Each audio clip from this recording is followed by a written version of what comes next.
What is up, guys? You got Not the Worst here, bringing another Black Desert online video. Today we are working on another silver breakdown 20-hour grind video. This is for Abandoned Monastery. Now this is the newer Abandoned Monastery, which was released to NAEU just last summer. It is a 280 AP zone, so it's not just the regular one. It's a little bit different than that standard one. It is very high end in regards to the requirements there. So first, let's go ahead and take a look at where it is on the map. You can see here it's a bit southwest of Calpheon City there, and this is the particular node that's on it. It is affected by the same Abandoned Monastery node, so if you want to get a little drop rate increase for that, this is the one you want to invest in for that. Now I'm going to go ahead and show you the easiest way to get in there, at least the method that I was using. You can actually climb down the little tunnel that exists in the regular area as well. However, I prefer to head this way over here, and we're going to come up to a little cave entrance that gets directly into where the elites are. If you go down the tunnel, you have to run through the regular area of Abandoned Monastery first. You get past a little gate prison thing to get in there, and you're directly into the mobs. This gives you a little area to set up. You can set a tent or whatever right outside, and then jump on in and start your grind from there. So next up, let's look at the item drops and see what we're looking for here. As you can see on this, the big drop on this is the Dawn earring. Now you actually have two ways to obtain this earring. It does drop just raw by itself, as you can see in the drop table. It also drops this item called Dawn's Resentment.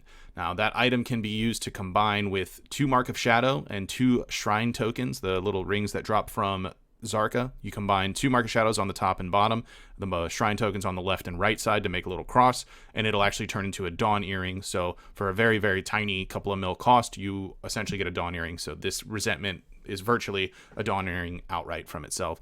Now, when I was doing this, this was of course before the world boss drop, or excuse me, the item drop bonus event that's currently going on for NAEU. So that is not happening for the spreadsheets we'll take a look at later. And the price on these was, the highest I sold one for at the time was like 187. However, that was a very peak price for it. I was selling them very consistently, a little over 140 across the board, and that is where I have them factored in. Since then, looking at the price, they have bottomed out quite a bit just since Odalita was announced, and also with the drop event, so they're off a little bit as far as that goes for the pricing on these, but they were pretty consistent 140 prior to that event. And I assume Odalita, because you have accuracy rings and belts coming out, so people aren't quite sure how the Dawn earrings are going to fall into place with that. But for our intents and purposes, these are still in the 140 zone as far as the spreadsheets are marked.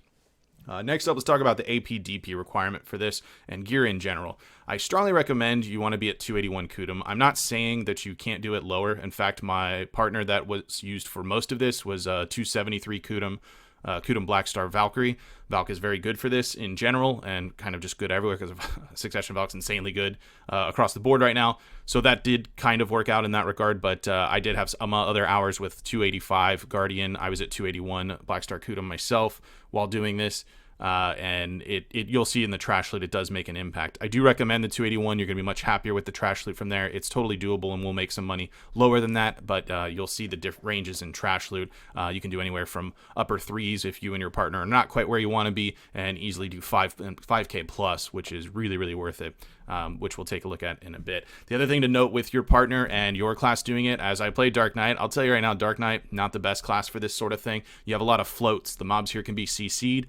The more floats that you pull off, if you're not pulling them very carefully, you can actually just spread them out, and it makes your kill time a bit longer, so that's not incredible. Awakening Sork has that issue too, that sort of thing. Other classes have different tricks they can do. Guardian is able to use their Juggernaut skill and actually push some of the mobs that are slow moving into the packs, and makes it very, very quick for that. Witches have an additional orb that they can draw extra aggro with for it. So you can see the method we were using is pulling 3 packs of mobs all together at once. So you'd have the first person pull the first pack and sort of half the second pack. The second person's going to aggro a few mobs off that second pack and kind of leapfrog was the term used to that third pack to pull them over, so that you've got 3 packs of mobs. If you both go through the 2 packs at once, they'll aggro onto each of you. You'll hit aggro limit and you won't be able to pull the third mobs. So you have to kind of carefully get past that. Of course, your class tricks can come into play here. Alon, for instance, can pretty easily just fly across the room to grab that third pack without much problem. But but with a little bit of practice, you can nail it down and do 3 people.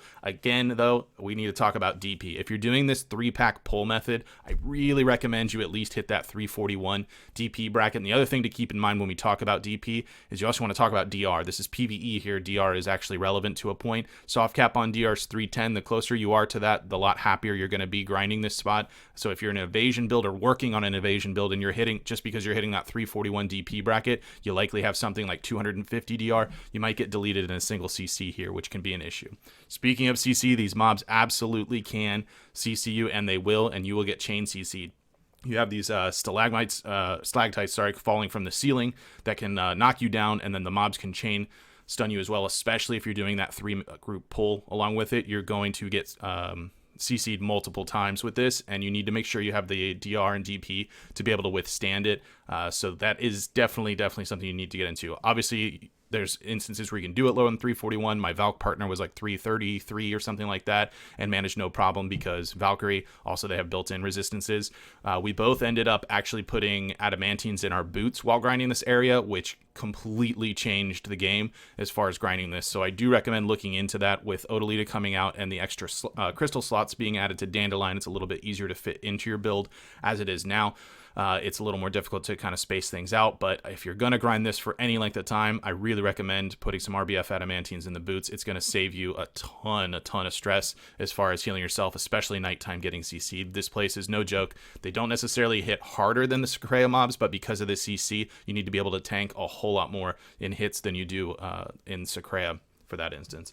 So last thing to mention for this, aside from pulls, if you are at the lower DP range and you want to try this place out, you can do it much lower. And if you want to, just pull 2 groups of mobs. You're not going to pull the same trash loot. Obviously, it's 3, so your drops are going to be a little bit reduced, but it's a much safer way to do it if you just want to check the grind zone out. And you can still make a good chunk of money thanks to the Dawn Resentment and Dawn Earring mechanic dropping.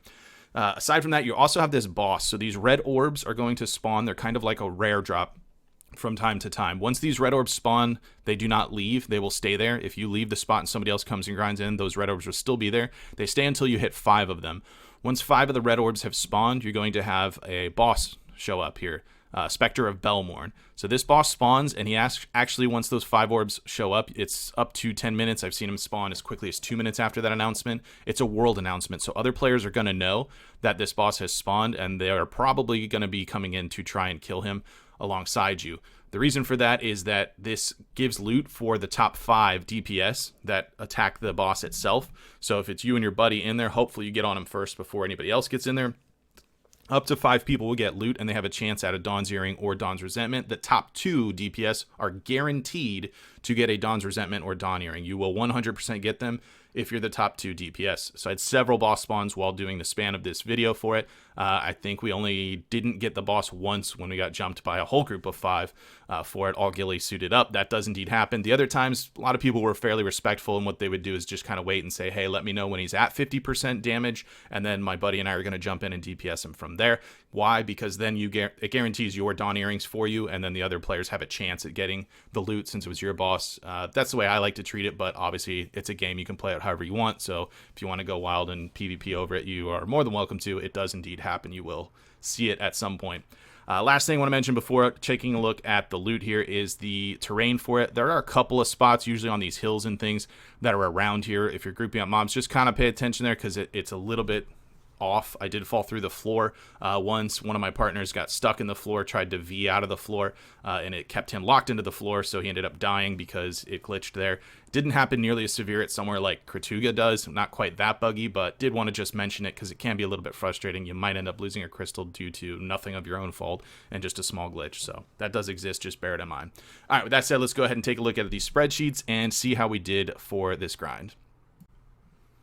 Okay, so first up, let's take a look at our average. I did indeed average 246 mil per hour. This is a very lucrative spot, especially when the Dawn Earrings are doing well in price. Obviously, your mileage may vary for your server based on what those are going for. especially if people aren't valuing accuracy earrings at the moment. But this was very, very good as far as money goes. Rivals Secrea, definitely better than Star's End unless you have ridiculous RNG over time with your distortion earrings, but you know, RNG is RNG for that. The reason for this is between the boss mechanic of giving you guaranteed earring drops and just the overall drop rate of your Resentment and Dawn earrings, you make a lot of money here. Massive Pure Magic can drop if you're looking to enhance Black Star items. You likely have one already. If you're grinding this spot, they do not drop often. As you can see, 0.1 per hour there, not very much. Resentment we valid at 130 when Dawn earrings are at 140, just again because you have things that you need to combine the Resentment, so a little bit of a 10 mil hit on those.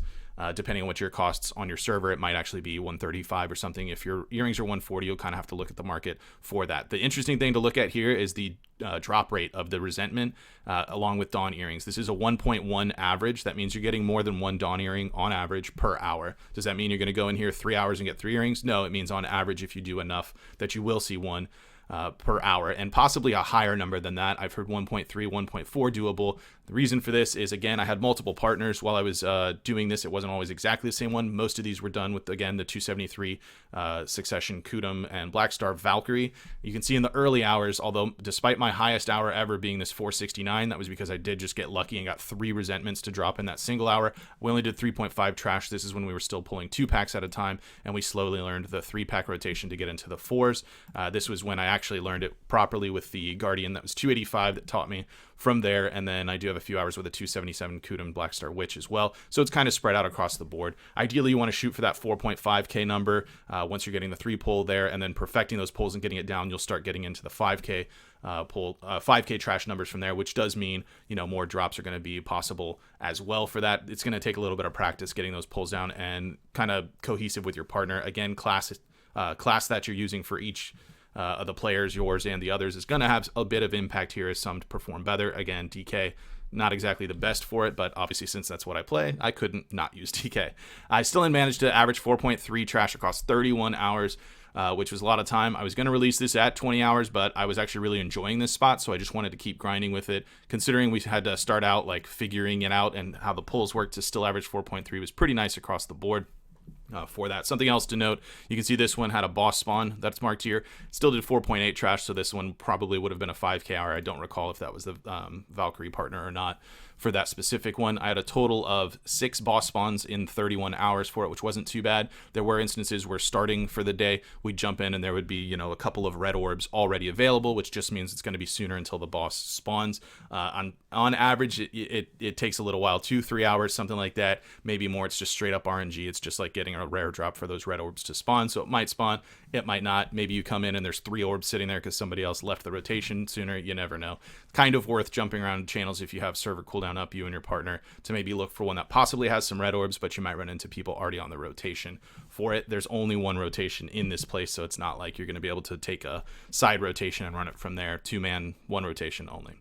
So there you have it. Those are the numbers. It's a really nice spot. If you have the gear for it, I highly recommend checking it out. Definitely worth your time as far as money goes, and you get to actually play with somebody else, which is very, very enjoyable. I found myself in instances where I'd sit down and normally do, you know, 3-4 hours of grind. Some of the days we just did 7 to 8 right away because we were kind of BSing in Discord and doing whatever else. It's a different experience from what we normally see BDO to be, and it's not as mind-numbing as something like Trees. It's definitely different and worthwhile for checking out, so I highly recommend it. This is currently one of my favorite spots to grind. Just don't come here and steal my bosses. So that's going to be it for this one. Be sure to like the video if you did enjoy it. If you're new to the channel, be sure to subscribe so you get notifications when new videos just like these go live. If you want to check out any of the other silver breakdown videos, there's a link to the playlist for those in the description. You can check that out. There's also a link to my Twitch page, so if you want to catch me playing live, working on these videos, or just grinding in general, head on over there and drop a follow so you get notifications for that as well. With that said, that's going to be it for this one. I want to thank everybody for watching, and I will see you next time.